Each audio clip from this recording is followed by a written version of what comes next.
नमस्कार। आज ये मैं हिंदी में वीडियो रिकॉर्डिंग कर रहा हूँ और बाज़ार का विषय नहीं है। आज का जो विषय मैंने लिया है वो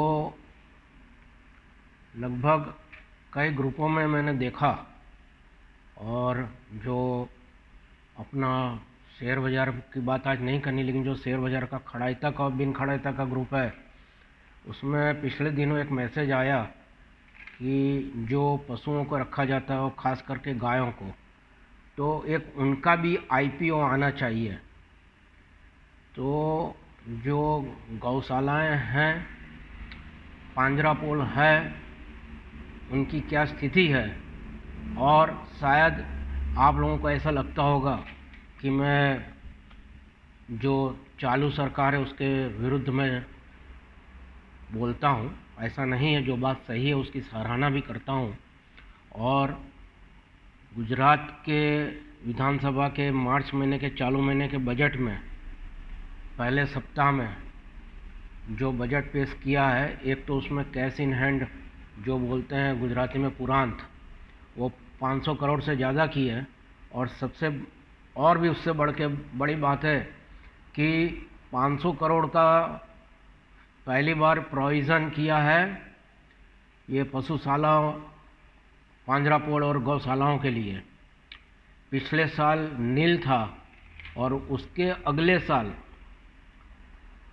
मेरे को आज लगता है यहाँ पे 2-3 लोगों के नाम लेने पड़ेंगे उनकी सराहना करने के लिए भी, कि एक हमारा टेलीविज़न चैनल का ग्रुप है और उसमें मेरे को नाम याद आता है मुकेश भाई शाह का, जैन कम्युनिटी से है, और उन्होंने सबसे पहले पोस्ट डाली थी कि जो 100 करोड़ का प्रोविज़न, मैं 2 साल पहले की बात करूं, जो उन्होंने लिखा था, और बाद में मैंने इतिहास के मतलब ये आंकड़ों में देखा, तो ये 2 साल पुरानी बात है। ये डेटा तो कहीं से गूगल बाबा दे सकता है। तो कि जो 100 करोड़ का प्रोविज़न था, तो उसमें से 50 करोड़ ही शायद खर्च कर पाए थे।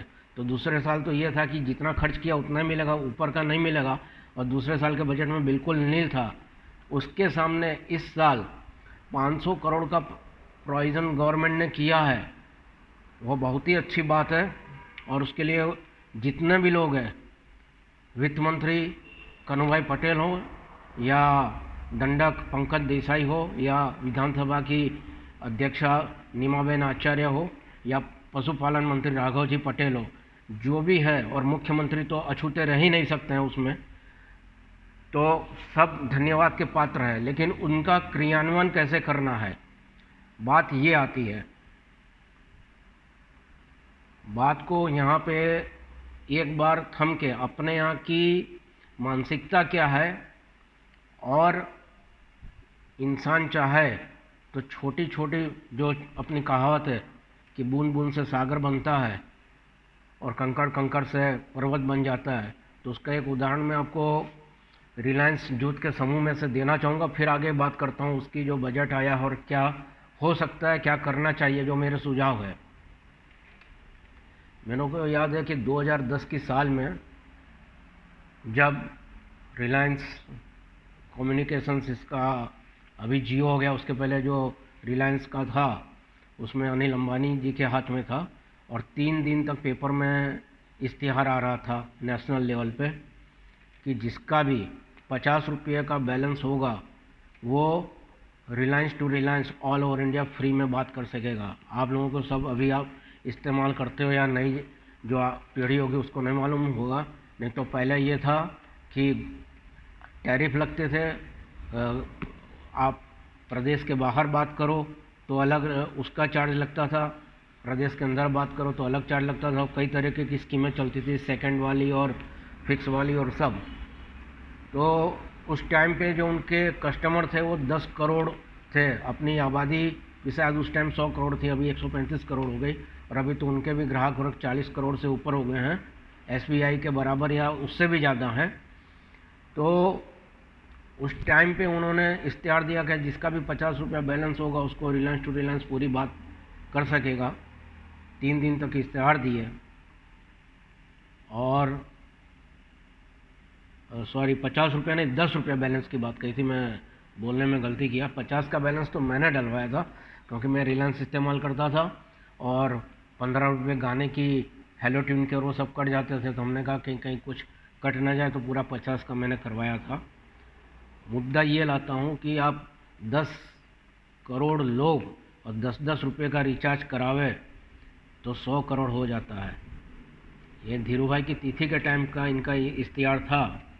और हम लोग तो जो वाणिज्य जगत बनिया की जमात से और कॉमर्स अकाउंट्स पढ़ने वाले और बैलेंस शीट बनाने वाले सीए लोग सब जानते हैं कि जो भी हमारा बिक्री होता है उसका 4% ग्रॉस प्रॉफिट और 2% नेट प्रॉफिट। तो पिताजी की बरसी पे 100 करोड़ का आप 2% निकाल लीजिए तो 2 करोड़ रुपया उन्होंने एक दिन में कमा लिया, कह सकते हैं, पिताजी की तिथि में। और हम लोगों के यहाँ क्या होता है, शायद किसी को बुरा लगे लेकिन माफ़ी चाहूँगा कि जो दिखता है वो कहना पड़ता है, और दिखता वो है जो लोग करते हैं। लोग में हम भी आ गए, मैं भी आ गया कि जब हमारे यहाँ हमारे किसी पुरखों की, पिताजी की या दादा की तिथि होती है तो हम लोग 20-50 रुपये का हरा घास गाय को डालने जाते हैं, गाय का कूड़ा डालने जाते हैं। और उस टाइम पे भी ये होता है कि पूरा परिवार उस कूड़े में हाथ लगा था, 20 रुपये के कूड़े में। और यहाँ पे इस महाशय ने पूरे 2 करोड़ एक दिन में कमा लिए, या 3 दिन इश्तिहार करके कमा लिए। कमाई कोई छोटी नहीं होती है। तो किसी पुरखे की तिथि पे घास उनके नाम से गायों को खिलाने का अपने हिंदुओं में एक श्रद्धा है कि गाय को भी शांति मिलेगी और हमारे पूर्वज को भी शांति मिलेगी। लेकिन प्रैक्टिकल में हालात क्या है कि जो गौशालाएं हैं वहाँ पे पर्याप्त धन नहीं है। ट्रस्ट बने हुए हैं, ट्रस्टियों के पास डोनेशन नहीं आ रहे हैं। डोनेशन आ रहे हैं तो सामने कई बार बारिश की समस्या है। बारिश अच्छी हुई है, घास हुई है, लेकिन घास मुफ्त में तो नहीं मिलती, घास के भी पैसे देने पड़ते हैं। मैंने अध्ययन किया कि मैं तो खेड़ा ज़िले से हूँ, तो हमारे खेड़ा ज़िले में सिर्फ डाकोर और नडियाद में 2 गौशालाएं हैं। एक गौशाला है जिसका नाम है रणछोड़ राय महाराज मंदिर गौशाला डाकोर की, और जो हमारे नडियाद की है वो करुणामली मंगला सेवा ट्रस्ट, वो डाकोर रोड पे ही है। कहने ये भी देखिए कि इतना बड़ा खेड़ा जिला और सिर्फ 2 गौशाला हैं, 2 गौशाला हैं। गौशाला में गायें कितनी हैं उसको भी देखें। उसके पहले खेड़ा जिला के पांजरापोल का आंकड़ा भी दे दूं कि कहाँ कहाँ पर है। डाकोर में 2 है, एक कपड़वंज में है, एक मैन खेड़ा जिले में है, नडियाद में है और वसो में है। वसो करके गांव है नडियाद के पास में ही और खेड़ा जिले में ही आता है, तो वहाँ पे पांजरापोल है। अब जो गौशाला में गायों की संख्या है सबसे ज़्यादा महसाणा, डीसा, पालनपुर, अंबाजी बॉर्डर, 10,500 गाय उनकी गौशाला में है। और वो लोग तो शायद वो डिब्बा भी देते हैं जिसमें गायों का चित्र और कृष्ण भगवान का बना रहता है, और लोग ऊपर से उसमें कई दुकानों में, होटलों में कई जगह पैसे रखा रहता है कि जो ऊपर के पैसे उसमें डालते हैं और आके फिर थोड़े थोड़े समय के अंतर पे आके वो ट्रस्ट वाले आते हैं और वो पैसा रसीद बना के देते हैं और ले जाते हैं कि जो लोग डायरेक्ट वहाँ पे बड़ी रकम नहीं पहुँचा सके तो छोटी छोटी रकम वहाँ पहुँचा सके।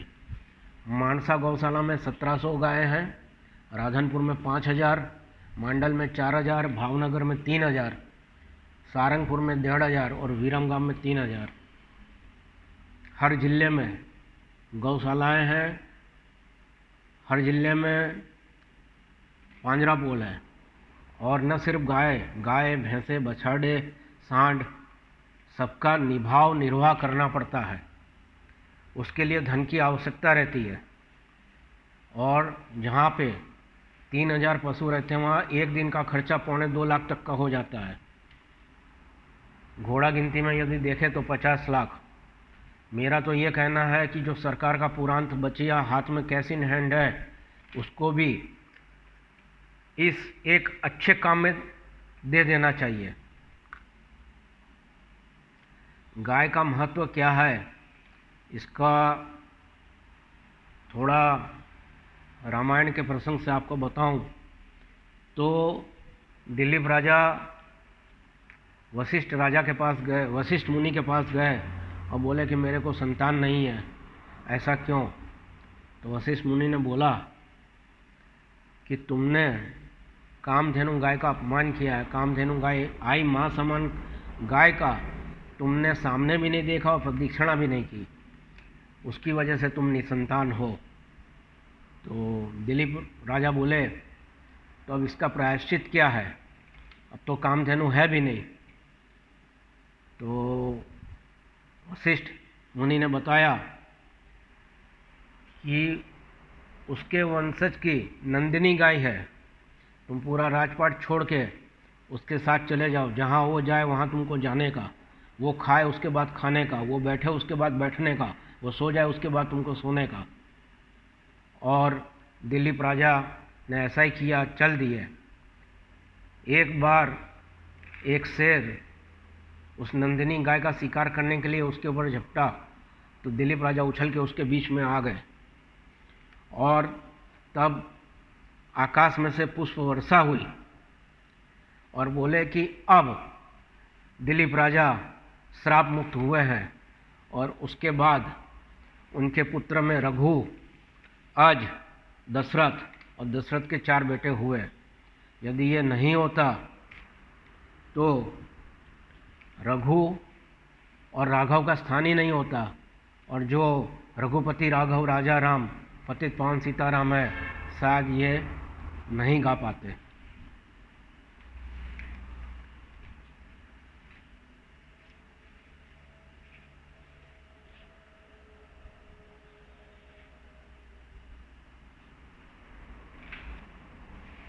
जो पैसा आ रहा है उसको खर्च कैसे करना है, इसको अपने एक स्कूल के उदाहरणों से समझते हैं कि कई लोगों ने, कई श्रेष्ठियों ने स्कूलों की बिल्डिंगें बनवा दी, फिर उसके बाद जिसको राजकीय मान्यता मिली तो उसको ग्रांट मिलती है।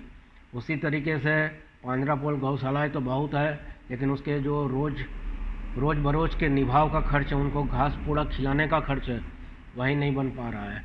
तो जो 500 करोड़ हुआ, मैं बार बार यही दोहरा रहा हूँ कि ये वीडियो ज़्यादा से ज़्यादा आप शेयर करें, अपने जान पहचान वालों में, ग्रुपों में डालें, और ये बात अच्छी बात है तो शासन तक पहुँचाएं, खाली गुजरात राज्य तक नहीं, ये पूरे भारतवर्ष में केंद्र तक ये बात जानी चाहिए।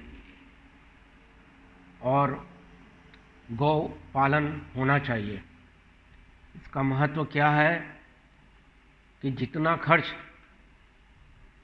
डिजास्टर मैनेजमेंट के लिए ना सोची हुई कुदरती आपत्तियों के पीछे खर्च करना पड़ता है, शायद अपने धर्म ग्रंथों में तो यहाँ तक का लिखा हुआ है कि सरकार को वो खर्चे करने नहीं पड़ेंगे, प्रजा का भी कल्याण होगा और राज्य भी अच्छे से उत्कर्ष के साथ राज कर सकेंगे। कहने को मुद्दे तो बहुत है, किसको कहाँ से शुरुआत करें, शायद मैं भी लगाने में रह जाता हूँ, लेकिन मेरे को ये वीडियो बनाने की फरमाइश भी मिली थी, इसलिए मैं वीडियो बना रहा हूँ कि डोंगरे जी महाराज अपनी कथा में कहते थे कि कुत्ता मत पालो, गाय पालो। कुत्ता पालोगे तो अगले जन्म में कुत्ता बनोगे, तो गाय पालो। उन्होंने भी गाय का महत्व बताया था, गाय पालने के लिए जोर दिया था। और मैं भी शेयर बाज़ार का काम ज़रूर करता हूँ, लेकिन कभी इतना फोर्स नहीं करता। लेकिन कभी कभी जब 2 चीज़ होती, जब लोग का नुकसान हो जाता तो तुरंत फ़ोन करेंगे, लेकिन जब मुनाफा होगा तो बहुत कम विरले होते हैं जो फ़ोन करते हैं। वो करते भी है तो फिर मैं धीमे से उनको कहता हूँ या तो मेरे को कुछ मेरी तरफ भी देखो कि मैं भी रात को दूध लेके अपने बच्चों के लिए जा सकूँ, नहीं तो कम से कम तुम्हारे शहर में जहाँ गौशाला होगी मेरे को ना दो, लेकिन वहाँ गाय को देना। हंसते हुए मैं धीरे से बोलता हूँ उनको और कहता हूँ कि यदि उन्होंने मेरे नाम से भी गाय के लिए अच्छा किया होगा, करेंगे, तो मेरा तो अच्छा होगा ही होगा।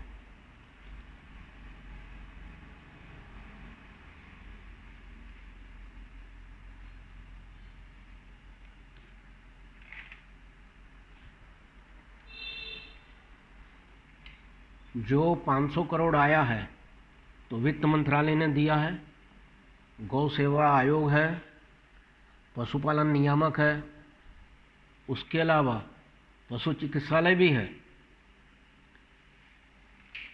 पशु नियामक है, पशु चिकित्सालय है, गोचर विकास बोर्ड है, और वो सब जितने गुजरात के परिप्रेक्ष्य में बात करें तो जिला वाइज काम करना है प्लानिंग से। मेरे एक मित्र थे कन्हूभाई पटेल, और अहमदाबाद मकरबा मरघा केंद्र में नियामक थे, हेड थे वहाँ के। तो मेरा उनसे मिलना होता था और वो बोलते थे कि इंसान को तो बुखार आवे और उसको इंजेक्शन दो तो बुखार उतरा नहीं उतरा इंसान खुद भी बताएगा, लेकिन ये पशु की चिकित्सा करना और उसको ठीक करना और क्या उसका रिएक्शन हुआ है, असर हुआ है, कि कुछ रिकवरी भी हुई है कि नहीं हुई है, बड़ा कठिन है। इंसान का इंजेक्शन का डोज तो थोड़ा छोटा ही होता है और पशुओं का डोज भी ज़्यादा होता है। मेरे साथ जिस विचार से मैं जुड़ा उसमें वो जुड़े हुए थे, और उस विचारधारा में भी वो यही कहते थे कि ये पैसा आता, मतलब उनकी मिसेस बोलती थी कि आप लोग कार्य में पैसा नहीं लेते हो तो पूरा कार्य चलता कैसे है, और पूरी उसकी अलग फिलोसफी है। मैं पब्लिकली उसको यहाँ डिस्कस नहीं कर सकता उस फिलोसफी को, लेकिन ये बात का संदर्भ इसलिए दे रहा हूँ कि एक पीयरलेस करके संस्था आई थी जिसने LIC को भी हिला दिया था। मतलब LIC का भी एक नेटवर्क, एजेंटों के थ्रू लोगों की पॉलिसी उतारना सब कुछ था। वैसा ही 1990-92 में PLS करके कंपनी आई थी और उसने LIC को हिला दिया था। वो क्या था, जो अभी बताया रिलायंस का नेटवर्क, वो नेटवर्क का काम था। PLS का हो, एमवे का हो, तो इस तरीके से नेटवर्क के माध्यम से भी काम करे तो रकम छोटी लगेगी लेकिन बहुत बड़ा काम हो सकता है। शायद कोई मेरा टारगेट हिट हो जाता है बाज़ार में तो मैं जय हो शब्द लिखता हूँ, और जय हो संजय दत्त की पिक्चर जय हो क्या, उसमें एक बोलते हैं मैसेज, मैंने तो देखी नहीं, लेकिन जो मुद्दा है लोगों ने मेरे को बताया कि वो किसी को हेल्प करते हैं, उसके बाद वो बोलते हैं, मतलब जिसने हेल्प ली होती बोले अब मैं क्या करूँ, आपको कैसे रिटर्न करूँ। वो बोले मेरे को रिटर्न मत करो, तुम आगे 3 लोगों को हेल्प कर दो। तो अभी तो मार्केट में भी बहुत से MLM प्लान चलते हैं, multi level marketing, network marketing, और जिसको बोले मैंने एक 10 रुपये वाला प्लान देखा था। 10 रुपया कोई बड़ी बात नहीं, जैसे बताया रिलायंस वाले ने भी 10 का रिचार्ज करवाने की बात कही थी और 10 करोड़ लोग हैं तो इतने आ गए थे। तो वो 5 की मैट्रिक्स थी और पहले 5 आप लोग जोड़े तो आपको एक व्यक्ति से 2-2 रुपया मिलेगा, तो आपका लगाया हुआ 10 रुपये वापस मिल जाएगा, और फिर अगले हर आदमी जोड़ने पे 1-1 रुपया मिलेगा। तो मतलब 5 आप 5 जोड़ो, वो 5 25 को जोड़ेंगे, 25 125 को जोड़ेंगे, तो 10वें लेवल तक पहुंचेंगे तो कितनी बड़ी संख्या हो जाएगी। तो 10 रुपया कोई बड़ा भी नहीं होता है, सॉफ्टवेयर काम करता है। यदि कोई उद्योग समूह, उद्योगपति सामने आता है और इस तरीके का काम करता है तो ज़रूर से सफल होगा, क्योंकि यहाँ पे कमाने के लेने की भावना नहीं है किसी की भी। सबको गौ सेवा का एक मस्तिष्क में भाव है, पुण्य का भाव है कि हमको गौ सेवा करनी है। लेकिन इस तरीके से भी कोई कार्यक्रम करके चल सकते हैं। अपना CSR फंड की बात करके देख लीजिए, इवन रिलायंस का 622 करोड़ का CSR फंड इस्तेमाल में नहीं हुआ था। लेकिन CSR फंड की सीमाएं हैं कि वो जो कॉरपोरेट सोशल रिस्पॉन्सिबिलिटी है, तो सोशल वर्क में, या शायद हमको लगता है सड़कों के बीच में ये जो पेड़ पौधे लगाए जाते हैं उसी में हो सकता है। कोरोना के टाइम पे स्पेशल परमिशन मांगी थी कि ये फंड को हम दूसरी जगह पे डिप्लॉयड कर सकें और इस्तेमाल कर सकें। तो यदि मेरे इस वीडियो का मर्म समझ रहे हैं और इस बात को कानून बनाने वाले अपनाइए, और अच्छे काम के लिए यदि कानून में कुछ बदलाव करके कोई अच्छा काम अच्छे लक्ष्य के लिए कर सकते हैं तो ज़रूर से करना चाहिए। खाली रिलायंस की बात नहीं कर रहा हूँ। रिलायंस ने 622 करोड़ खर्च नहीं किए थे, ONGC 175 करोड़ रुपया खर्च नहीं कर पाई थी। वो निजी समूह है, ये सरकारी समूह है, जहाँ पे पूरी फौज IAS की और सब मैनेजमेंट में, डायरेक्टर्स में, सब में बैठते हैं। गुजरात के ही खाली 1400-1600 ट्रस्टी लोग हैं। तो चाहे तो कोई ऐसा ट्रस्ट तो है, कोई क्रेडिट सोसाइटी, कोई ऐसा वन मैन कंपनी जो अभी MLM के थ्रू मान्य है, ऐसा या इशू लाने की बात है तो उस पर वाकई में गौर किया जा सकता है। और ज़रूर से अपने लिए नहीं, लेकिन बोला पर्यावरण, डिजास्टर मैनेजमेंट की कोई कुदरती आपदाएं ना आए, यदि पशु संवर्धन, पशुपालन को बढ़ावा देंगे तो ज़रूर उसका कुदरत बदला देगी। ऐसी शुभकामनाओं के साथ नमस्कार, वीडियो पूरा करता हूँ।